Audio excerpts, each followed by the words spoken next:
সমস্ত মানুষ ক্ষতির মাঝে নিমজ্জিত। চার শ্রেণীর মানুষ বাদে। এক নাম্বার যারা ঈমান এনেছে, দুই নাম্বার যারা আমলে সালেহ করেছে, তিন নাম্বার হলো যারা সত্যের পথে উপদেশ দিয়েছে, চার নাম্বার হলো একে অপরকে সবরের দিকে আহ্বান করেছে। এই চার শ্রেণীর মানুষ বাদে আল্লাহ কসম করে বলছেন তামাম পৃথিবীর মানুষেরা ক্ষতিতে নিমজ্জিত। আমার আল্লাহ কসম করে তারপর বলছেন ইন্নাল ইনসানা লাফি খুসর ইল্লাল্লাযীনা আমানু ওয়া আমিলুস সালিহাতি ওয়া তাওয়াসাউ বিল হাক্কি ওয়া তাওয়াসাউ বিস সাবর। সমস্ত মানুষ ক্ষতির মাঝে নিমজ্জিত। চার শ্রেণীর মানুষ বাদে। এক নাম্বার যারা ঈমান এনেছে, দুই নাম্বার যারা আমলে সালেহ করেছে, তিন নাম্বার হলো যারা সত্যের পথে উপদেশ দিয়েছে, চার নাম্বার হলো একে অপরকে সবরের দিকে আহ্বান করেছে।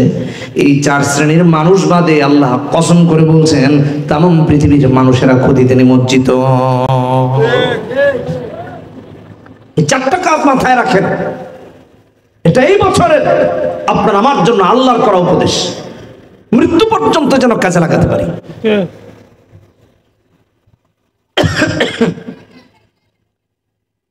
এই সূরাটি আমার ভাইয়েরা এত গুরুত্বপূর্ণ, সূরার গুরুত্ব এত বেশি। তাফসীরের কিতাবের মধ্যে এসেছে, মুফাসসিরিনে কেরাম একটা হাদিস এনেছেন, আল মুআজামুল আওসাতের হাদিস 5124 নম্বর হাদিস। সাহাবীদের আমল ছিল এমন, কানার রাজুলানি মিন আসহাবিন নবী সাল্লাল্লাহু আলাইহি ওয়াসাল্লাম ইযা ইলতাকায়া লাম ইফতারিকা হাত্তা ইয়াকরা আহাদুহুমা আলাল আখার ওয়াল আসরি ইন্নাল ইনসানা লাফি খুসর। আমার ভাইরা, সাহাবীদের আমল ছিল এমন, এক সাহাবীর সাথে যখন আরেক সাহাবীর মোলাকাত হতো, এক সাহাবী আরেক সাহাবীকে যতক্ষণ সূরা আসর না শোনাতেন ততক্ষণ পর্যন্ত একজন আরেকজনের থেকে আলাদা হতেন না। কারণ হলো সূরাটি এত গুরুত্বপূর্ণ। وقال الشافعي رحمه الله لو تدبر الناس هذه السورة لوسعتهم। ইমাম শাফিঈর বক্তব্য, ইমাম ইবনে কাসির আলাইহি রাহমাতুল্লাহ তাফসীর ইবনে কাসির এনেছেন, মানুষ যদি এই সূরা নিয়ে চিন্তা করত, গবেষণা করত, এই সূরাটাই তার জিন্দেগীর জন্য মৃত্যু পর্যন্ত যথেষ্ট হয়ে যেত। আপনার আমার জন্য যথেষ্ট হয়ে যায়। এই জন্য একটু চিন্তা করব, বলে হুজুর এমন কি আছে যেটা মৃত্যু পর্যন্ত আমাদের জন্য যথেষ্ট হয়ে যাবে? আসেন এটা একটু বোঝার চেষ্টা করি। ইমাম রাজি রাহমাতুল্লাহি আলাইহি তার তাফসীরে কাবীরে লিখেছেন, সময় এত গুরুত্বপূর্ণ যে এটা একটা মানুষের মূলধন। কি মূলধন? এখানে ব্যবসা করেন কেউ আছেন? ব্যবসা করেন না? পুঁজি থাকে না? পুঁজি নষ্ট হইলে কি খুশি হন নাকি নারাজ হন? 50,000 টাকা পুঁজি, 10,000 লস, আপনি কি পার্টি দিবেন? যে বিরাটের বন্ধুরা আসো একটা পার্টি হবে, বলে কি পার্টি? 10,000 লস হয়েছে ভাই, মাছ চাষ শুরু করছিলাম, 10,000 লস হয়েছে, আর 10,000 দিয়ে একটা পার্টি দিন, যা। এরকম কোন আহাম্মক আছে না? নাকি সে মনক্ষুণ্ণ হয় যে আমার 10,000 নষ্ট হয়ে গেছে? আহা, 50 থেকে 40,000 পুঁজি চলে আসছে। আমার ভাইয়েরা, ইমাম রাজি রহমতুল্লাহি আলাইহি বলেন, সময় প্রতিটা মানুষের জন্য হলো পুঁজি। তার হায়াতের প্রথম দিন থেকে নিয়ে জিন্দেগির শেষ নিঃশ্বাস পর্যন্ত হলো পুঁজি। কেউ যদি 50 বছর বাঁচে এটা তার পুঁজি, 10 বছর বাঁচলেও এটা তার পুঁজি। শিশুর জন্য শৈশব তার পুঁজি, কিশোরের জন্য কৈশোর তার পুঁজি, যুবকের জন্য যৌবন তার পুঁজি, বৃদ্ধার জন্য বার্ধক্য তার পুঁজি। কথা বলেন ঠিক কিনা বেঠিক? কোন মানুষ পুঁজি নষ্ট করে কখনো আনন্দিত হয় না। যেরকম ব্যবসার 50,000-এর পুঁজি 10,000 নষ্ট হলে আনন্দিত হয় না, উল্টো আক্ষেপ করে মনটা নষ্ট হয়। বাড়িতে গিয়ে স্ত্রীর সাথে মন খারাপ করে কথা বলে, স্ত্রী বলে কি ব্যাপার স্বামী গো, আমার মনটা খারাপ কেন? কয় 10,000 টাকা লস হয়ে গেছে। স্ত্রী যায় নামাজে দাঁড়িয়ে স্বামীর জন্য দোয়া করে আর বলে আল্লাহ যদি মুমিনা হয়, আল্লাহর নেককার বান্দী যদি হয়, স্বামীর জন্য দোয়া করে আর বলে আল্লাহ আমার স্বামীর 10,000 লস থেকে তুমি তারে হেফাজত করো। ঠিক কিনা বেটি? কিন্তু আমার ভাইরা, আমাদের আসর পুঁজি, আমাদের মাগরিব পুঁজি, আমাদের এশা পুঁজি, আমাদের রাত পুঁজি, আমাদের দিন পুঁজি, জীবনের প্রত্যেকটা বছর, প্রতিটা রাত, প্রতিটা দিন হলো পুঁজি। সেই মুমিনের জিন্দেগি থেকে এক একটা দিন অতিবাহিত হয়ে যায়, একটা বছর অতিবাহিত হয়ে যায়, ওই মুমিন হ্যাপি বার্থডে বলে বলে আনন্দ উল্লাস করে করে তার বছর অতিবাহিত করতে পারে না। জিন্দগি থেকে 15 বছর চলে গেছে, 16 বছরে হ্যাপি বার্থডে পালন করতেছে। হায়াত থেকে 15 বছর শেষ, পুঁজি থেকে 15 বছর শেষ। হায়াতের জিন্দগিটা পুঁজি। 50 বছর হয়ে গেল, পুঁজি নষ্ট হয়ে গেল। আপনার পুঁজিটা কখনো যৌবন, কখনো শৈশব, কখনো কৈশোর। কৈশোরে নামাজ আদায় করেন নাই, যৌবনে করেন নাই, শৈশবে করেন নাই, বার্ধক্যে উপনীত হয়েছেন। খোঁজ নিয়ে দেখেন আমাদের মাঝে এমন বহু মানুষ আছে যে কিনা সূরা ফাতিহাটাও সহিহ করে পড়তে পারে না।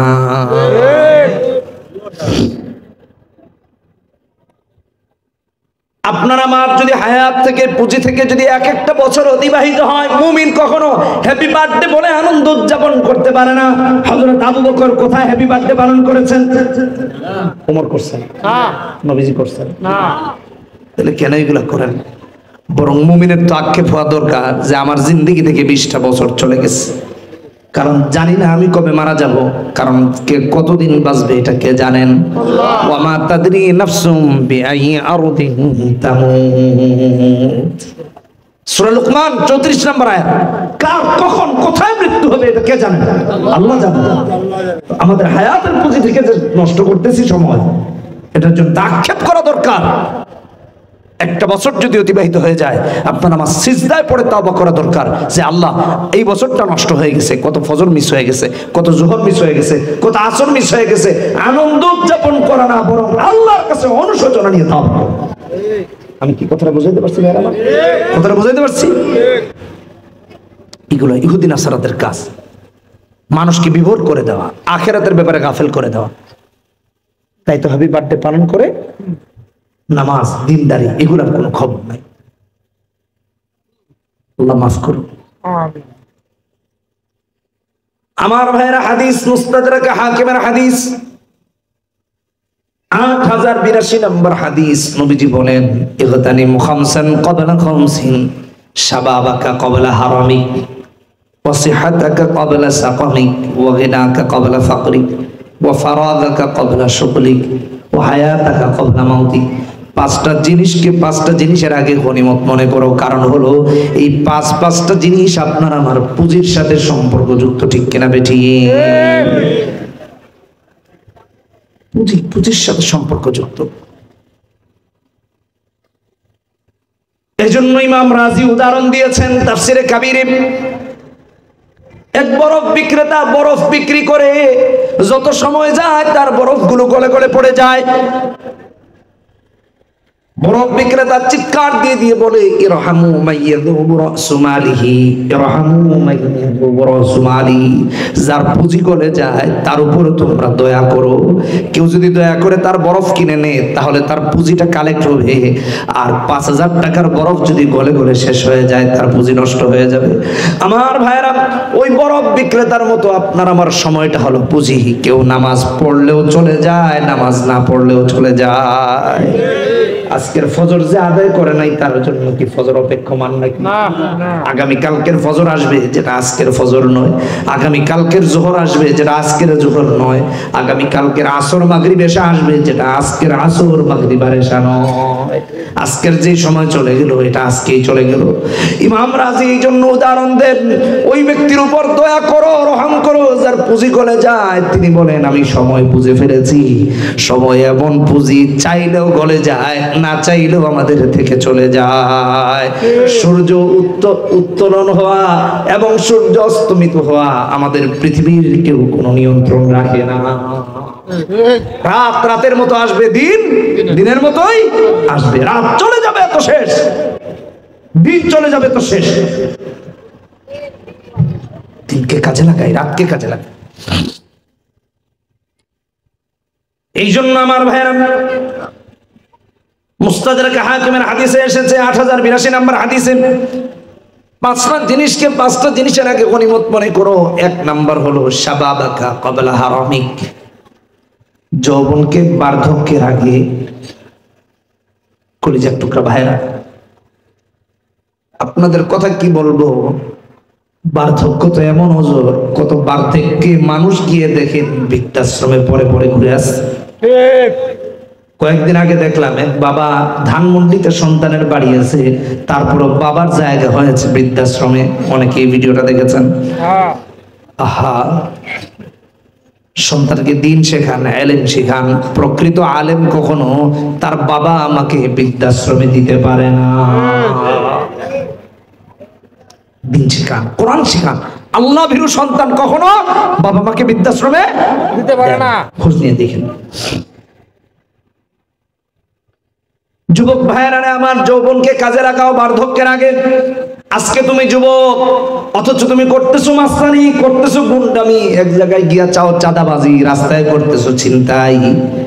অথচ তোমার যৌবন কাজে লাগানো দরকার ছিল আল্লাহর রাতের বেলা কিয়ামুল লাইলে দাঁড়িয়ে দাঁড়িয়ে আল্লাহর সাথে তাহাজ্জুদের সম্পর্ক করে। ঠিক কিনা বেঠিক জোরে বল।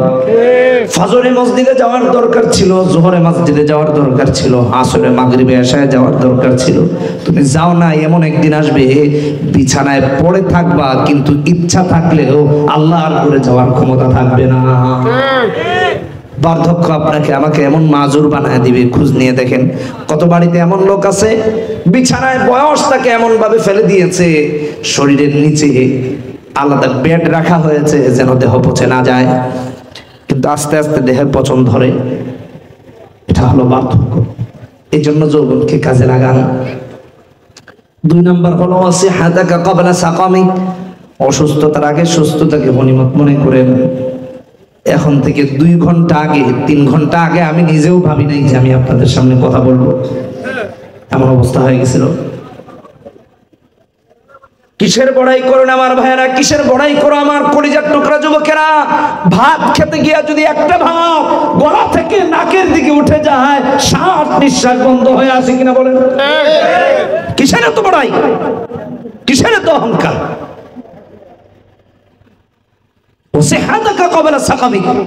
এটা পুঁজির সাথে রিলেটেড, হায়াত পুঁজি। আর হায়াতের পুঁজির অসুস্থতার দিনগুলা আপনার আমার জন্য কষ্টের, সুস্থতার দিনগুলা গনিমতের। গনিমত মনে করেন সময়কে, একটা সেকেন্ড যেন নষ্ট না হয়ে যায়। কথা বোঝেন নাই? একটা সেকেন্ড নষ্ট করা যাবে? একটা দিন নষ্ট করা যাবে? একটা রাত নষ্ট করা যাবে? একটা রাত নষ্ট করা যাবে। বেশ কিছুদিন আগে আমার এক বন্ধু মাওলানা সাহেব হঠাৎ করে আমাকে একটা ভিডিও দিলেন। ভিডিওটা দেখলাম, তিনি নিজেও কাঁদলেন, আমি নিজেও কাঁদলাম। আরবের কোন এক দেশের হসপিটালের চিত্র এটা। ছোট্ট বাচ্চা হসপিটালে ভর্তি, ডান হাত ডান দিকে বেঁধে রেখেছে হসপিটালের বেডের সাথে, বাম হাত বাম দিকে বেঁধে রেখেছে, ডান পা ডান দিকে বেঁধে রেখেছে, বাম পা বাম দিকে বেঁধে রেখেছে। এদিকে ছিদ্র করে খাদ্য নালী লাগিয়ে দেওয়া হয়েছে, খাবার পৌঁছানো হচ্ছে। এদিকে অক্সিজেন মাস্ক লাগানো। অসুস্থতা আর সুস্থতা পার্থক্য কতটুকু এটা বুঝাইতেছি, একটু চিন্তা করে দেখেন। ওই ছেলেটার মতো যদি নিজেকে একটু আবিষ্কার করেন, একটু চিন্তা করে দেখেন। আপনার আমার হাত দুটো হসপিটালে বাঁধানো হয়, আপনার আমার খাদ্যনালী গলার মাঝে লাগিয়ে দেওয়া হয় নাই, আপনার আমার অক্সিজেন মাস্ক মুখে লাগানো হয় নাই। এই জন্য এটাকে নিয়ামত মনে করেন আমার ভাইরা। এর চেয়েও যদি সহজ উদাহরণ দিই তাহলে একটু দেখেন, ঈদের দিনে কত যুবক ভাইরা, কিশোর ভাইরা, কিশোরী বোনেরা বাইক নিয়ে রাস্তায় বের হয়েছে। যাচ্ছে, অ্যাক্সিডেন্ট হয়ে খোঁজ নিয়ে দেখেন পঙ্গু হসপিটালে মৃত্যুর সাথে পাঞ্জা লড়তেছে। ঠিক কিনা? হাঁটু ভেঙে চুরমার, এদিকে রড ঢুকাইছে, রড ঢুকায় বেঁধে রাখছে, মা পাশে বসে বসে চিৎকার করে করে কাঁদতেছে। এই দৃশ্য আমার নিজের চোখে দেখা। রড ঢুকাইছে জোড়া দেওয়ার জন্য, যখন ড্রেসিং করে ছোটখাটো একটা কিয়ামত হয়ে যায়। আর মা নিজের সন্তানের কাছে বসে বসে কাঁদে আর বলে, আল্লাহ আমার ছেলেটার পাখি আর জীবনে সুস্থ হবে নাকি, বাথরুমে যাইতে পারে না, বিছানায় হাগামোকা। আল্লাহ যে এখনো আপনাকে আমাকে সুস্থ রেখেছেন, এই সুস্থতাকে গনিমত মনে করে আল্লাহর জন্য নিবেদন করতে পারলে অবশ্যই অবশ্যই আল্লাহর জান্নাতে যাওয়া যাবে। সময়কে কাজে লাগাবো তো ইনশাআল্লাহ। আল্লাহ আমাদেরকে হেফাজত করুন। এটা পুঁজির সাথে রিলেটেড, পুঁজি নষ্ট করা যাবে। 3 নম্বর হলো আমার ভাইরা, ওয়াগিনাকা ক্বাবলা ফাকরিক, দারিদ্রতার আগে সচ্ছলতাকে গনিমত মনে করা লাগবে। আজকে টাকা আছে তাই বলে মদ খাইতে লাগাই দিয়েন না, নাইট ক্লাবে দৌড় দিয়েন না, গানের আসর করেন না, মাহফিল করেন। কথা বলেন ঠিক কিনা বেঠিক? এই যে কোরআনের কথাগুলো শুনতেছেন, সওয়াব হইতেছে কিনা বলেন? সওয়াব হইতেছে না? এখন যদি এখানে গানের আয়োজন করতো, অশ্লীলতার আয়োজন করতো, গুনাহ হইতো না সওয়াব হইতো? এই জন্য সচ্ছলতাকে গনিমত মনে করে, অসচ্ছলতা আসার আগে এমন এক সময় আসবে একটা টাকা পর্যন্ত আপনার কাছে থাকবে না, অথচ যখন এসেছে তখন আপনি আনন্দ ফুর্তি করার জন্য বাংলাদেশকে যথেষ্ট মনে করেন নাই, উল্টা থাইল্যান্ডের বারে গিয়ে আপনি হাজির। ঠিক তার মানে কি বাংলাদেশে যাওয়া যায় যাচ্ছে না? বাংলাদেশের বারে যাওয়া যায় যাচ্ছে না? নাউজুবিল্লাহ মিন যালিক। এই যুবকেরা,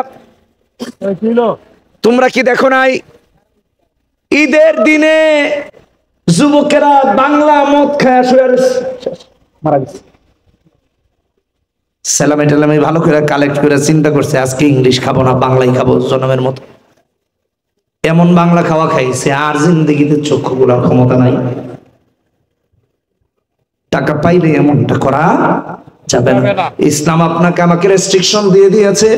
ইসলাম যেই বিধান দিয়ে দিয়েছে তার বাহিরে যাওয়া কোন মুসলমানের জন্য কর্তব্য হতে পারে না। মনে থাকবে তো ইনশাআল্লাহ?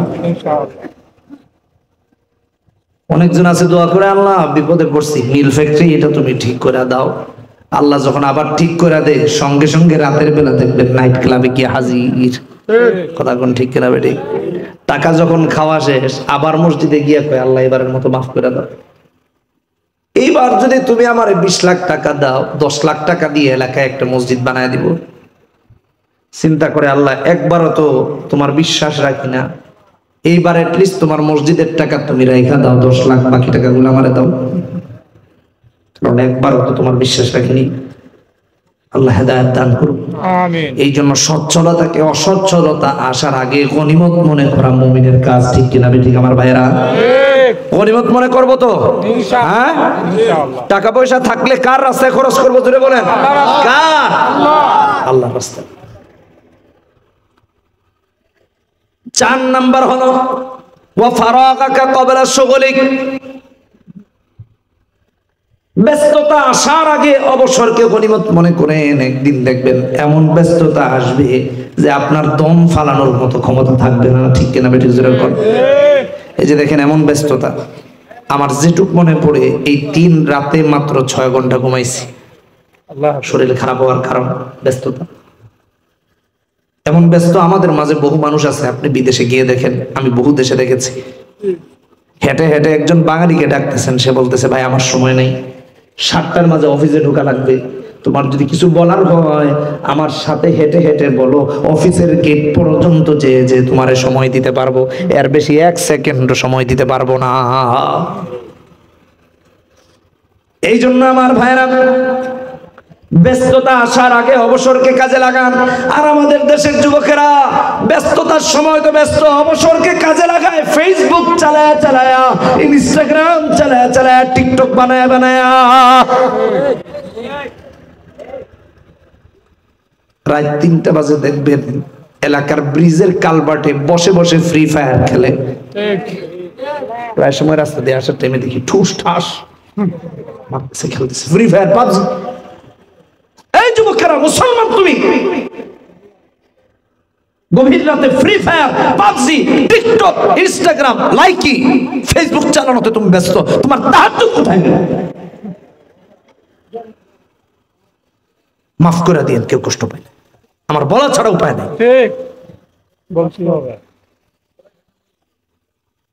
আমি একজন থেকে শুনেছি, কারণ এগুলোর সাথে জীবনে কোনো সম্পর্ক নেই আর ভবিষ্যতে থাকবে না।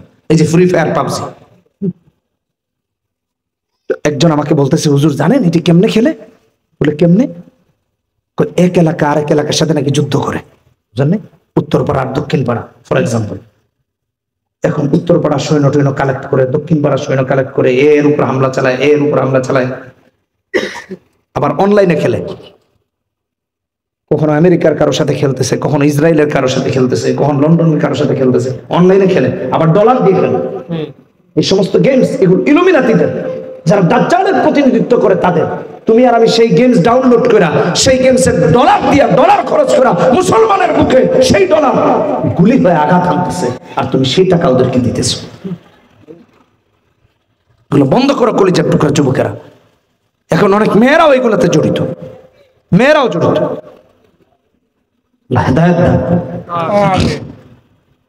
বাচ্চাদেরকে সাবধান করেন। আপনার বাচ্চা কার সাথে বসছে, কোথায় যাচ্ছে, কি খেলতেছে, আপনি এটার সাথে কানেক্টেড থাকেন। এই কথাগুলো আমি না বললে মনে হয় আর কেউ বলবে না, আমি আজকে বলে যাচ্ছি। 2586 নম্বর হাদিস তিরমিজি, রাসূল বলেছেন তিনটা জিনিসের দেখা, বুঝলেন? সফলতা কিসে আছে? 1 নাম্বার, আমসিকা আলাইকা লিসানা, জবানকে হেফাজত করতে, নিয়ন্ত্রণ করতে। ওয়ালিয়াসাকা বাইতু, আপনার ঘরের সময় কি আপনার নিয়ন্ত্রণে রাখেন, ঘরের সময় বাড়িয়ে দেন। সারা রাত আজমিরিগঞ্জের বাজারে বসে বসে আড্ডা দিতেছেন না, আপনি ঘরে গিয়ে আপনার স্ত্রীর সাথে ভালোভাবে কথা বলেন, তাকে নিয়ে খান, দস্তরখানা বিছান, ঘুমের সময় বাচ্চাকে 2-4টা হাদিস শোনান, বুঝলেন? ওয়াজ যেটা শুনলেন গিয়ে বাচ্চারে শেখান। বাচ্চার মেন্টালিটি কোরআন হাদিস দিয়ে পরিবর্তন হবে। আমাদের বাবাদের অবস্থা এমন, সারা রাত রাস্তায় আড্ডা দিতেছে, ছেলে পায় না বাবারে, মেয়ে পায় না মারে, বাপ যাইতেছে আরেক গার্লফ্রেন্ড নিয়ে। এগুলো আধুনিক আধুনিক যুগের স্টোরি, আমাদের ঢাকা শহরের অনেক অভিজাত এলাকার স্টোরি বলতেছে। বাপ আরেক মেয়ে নিয়ে চলে গেছে, মা আরেক বয়ফ্রেন্ড নিয়ে চলে গেছে। ছেলে মেয়ে চিন্তা করছে, আমার বাপও আমার সময় দেয় না, আমার মা আমাকে সময় দেয় না, ছেলে নেশায় জড়িত হয়ে গেছে। আল্লাহর কসম সত্য কথা বলতেছে। এক ছেলের ইন্টারভিউ দেখেছিলাম, ছেলের ডেইলি মাদক লাগে, তো তাকে ইন্টারভিউ যিনি নিচ্ছিলেন একজন মহিলা, তাকে জিজ্ঞেস করেছিলেন যে তুমি মাদকের সাথে জড়িত হলা কেমন? আমার মা আমাকে সময় দিচ্ছে না, আমার বাবা আমাকে সময় দিচ্ছে না, আমি চিন্তা করলাম আমারও একটা সময় পাস করার পথ বের করে নিতে হবে, আমি অ্যাটলিস্ট মাদকে জড়ায় গেলাম, বন্ধুদের সাথে জড়িত হয়। বলিয়ে সাকা ভাই তুই সময় দেন, নামাজ পড়ুন, বাচ্চাকে নামাজ শিখান, ফজরের পরে কোরআনে কারিমের তেলাওয়াত করুন, বাচ্চাকে উঠায় দেন, বলে বাবা কোরআন তেলাওয়াত কর। বাচ্চা পারে না, মক্তবে দিয়ে দিয়ে আসে, বলে যা কোরআন শিখ, মক্তবে গিয়ে। এটা আমাদের দেশের মুসলমানদের ঐতিহ্য, কথা বলেন ঠিক কিনা বেঠিক? মক্তব গুলাকে বাঁচায় রাখেন। আপনার আমার সন্তানরা যতদিন মক্তবে যাতায়াত অব্যাহত রাখবে, ততদিন এই দেশে ইসলাম বিরোধী আর নাস্তিকদের কোন ষড়যন্ত্র বাস্তবায়ন হবে না ইনশাআল্লাহ। এখানেও নাকি মক্তব পিছনে না, এগুলার প্রতি যত্নবান হন। 50 টাকা 100 টাকা দিয়া দিয়া এগুলাকে জিয়ায় রাখেন। 50 টাকা 100 টাকা খুব ক্ষতি হবে না। আপনার আমার পান আর সিগারেট খাওয়ার টাকাও এর চেয়ে বেশি লাগে। আমি বলতেছি না এগুলা খান, কথা বলেন ঠিক কিনা ঠিক, কিন্তু আপনাকে আমাকে এই মক্তব জিয়ায় রাখতে হবে, মক্তবকে প্রতিষ্ঠিত রাখতে হবে। এই মক্তবের জ্ঞান পেয়ে পেয়ে কোরআন হাদিস পড়ে পড়ে যেই ছেলেটা যেই মেয়েটা বড় হয়ে উকিল হবে, জাজ হবে, ব্যারিস্টার হবে, বিচারক হবে, মন্ত্রী হবে, এমপি হবে, সে অন্তত পক্ষে কোরআন হাদিস বিরোধী কোনো কাজ করবে। মনে থাকবে তো ইনশাআল্লাহ? মনে থাকবে তো ইনশাআল্লাহ? আমার ভাইরা, 5 নাম্বার, ও হায়াতাকা ক্বাবলা মাউতিক, হায়াতকে মৃত্যুর আগে গনিমত মনে করেন। কারণ হলো কার কাছে কার মালাকুল মউত কখন আসবে আমরা কেউ জানি না। এই জন্য পুঁজিকে কাজে লাগাতে হবে, পুঁজিকে কাজে লাগাতে হবে। আল্লাহ আমাদেরকে তৌফিক দান করুন। ইমান এত গুরুত্বপূর্ণ, মুসলমানের ইমান। মুমিন তো এমন ভাবে ইমান আনবে, ইন্নামাল মুমিনুনা আল্লাযীনা আমানু বিল্লাহি ওয়া রাসূলিহি সুম্মা লাম ইয়ারতাবু ওয়া জাহাদু বিআমওয়ালিহিম ওয়া আনফুসিহিম ফি সাবিলিল্লাহ। যে ইমান আনবে আল্লাহর উপরে, আল্লাহর রাসূলের উপর, সে কখনো আল্লাহর রাসূলকে নিয়ে সন্দেহ করতে পারে না। আজকালকে যারা আল্লাহর সিদ্ধান্তে সন্দেহ পোষণ করে তারা কখনো মুমিন হতে পারে না, এ মুনাফিক। কথা বলেন ঠিক কিনা বেটি? মদ হারাম হবে কেন? না, এটা আমি মানি না, কিন্তু পাক্কা মুসলমান মসজিদের প্রথম কাতারে গিয়ে দাঁড়ায়। সুদ হারাম হবে কেন? এটা আমি মানি না, মসজিদের প্রথম কাতারের মুসল্লি। আমি বললাম যে আল্লাহর বিধান, আল্লাহর একটা আয়াত, রাসূলুল্লাহর দ্বীনের একটা বিধানকে অস্বীকার করে বা সন্দেহ পোষণ করে সে আর যাই হোক মুমিন হতে পারে না, মুনাফিক। বরং মুমিন তো হলো এমন, দ্বীনকে রক্ষার জন্য, ইসলামকে রক্ষার জন্য, আল্লাহর বিধানকে রক্ষা করার জন্য, ওয়াজাহাদু বিআমওয়ালিহিম ওয়া আনফুসিহিম ফি সাবিলিল্লাহ, প্রয়োজন হলে আল্লাহর রাস্তায় জিহাদ করার জন্য, আল্লাহর দ্বীনকে সমুন্নত রাখার জন্য জিহাদে লিপ্ত হয়ে যায়। কাফের মুশরিকরা ভয় পায় অস্ত্র শস্ত্রের, কিন্তু মুসলমানেরা আল্লাহর যে ভয় আর কাউকে পায় না, ঠিক কিনা বেটি? এই জন্য আমার ভাইরা, বদর উহুদ থেকে আজকের ফিলিস্তিন আপনি তাকায়া দেখেন, মুসলমানের অস্ত্রবল জনবল নাই, আল্লাহু আকবারের ধ্বনিতেই কাফের বিমানদের ট্যাঙ্কের পর ট্যাঙ্ক ধ্বংস হয়ে যায়। নারায়ে তাকবীর! ইসলাম, ইসলামী মহাসম্মেলন, নারায়ে তাকবীর! একটা উদাহরণ দিই, পৃথিবীর যারা পরাশক্তি এরা সবাই ইসরায়েলের পক্ষে, আর হামাস একটা সংগঠন। আমি বুঝাইতে পারছি কিনা জানি না, এটা কি জানি সংগঠন না? এটা কি? এটা আল ফালাহ সংগঠন না? যুব সংঘ। আমার কথা ভালো করে বুঝেন। এইরকম একটা সংগঠনের নাম হলো হামাস। কি? হামাস একটা সংগঠন, রাষ্ট্র নয়, দেশ নয়, দেশের সেনাবাহিনী নয়, একটা সংগঠন। তাম পৃথিবীর সুপার পাওয়ারদের সাথে আজকে প্রায় 7-8 মাস যুদ্ধ চালিয়ে যাচ্ছে। এটা কিসের কারণে জানেন? ইমান শক্তি, ইমানের শক্তি দিয়া, ইমানের শক্তি দিয়া। ঘর বাড়ি সব চূর্ণ বিচূর্ণ করে ফেলা হয়েছে, কিন্তু যুদ্ধ চলমান, যুদ্ধ চলমান।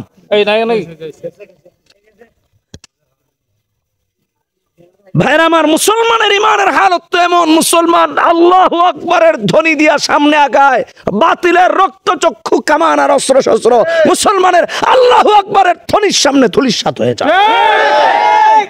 এই ইতিহাস আজকে নতুন নয়, আমরা বদরেও দেখেছি 313 জন 1000-এর বিরুদ্ধে যুদ্ধ করেছেন, লড়েছেন।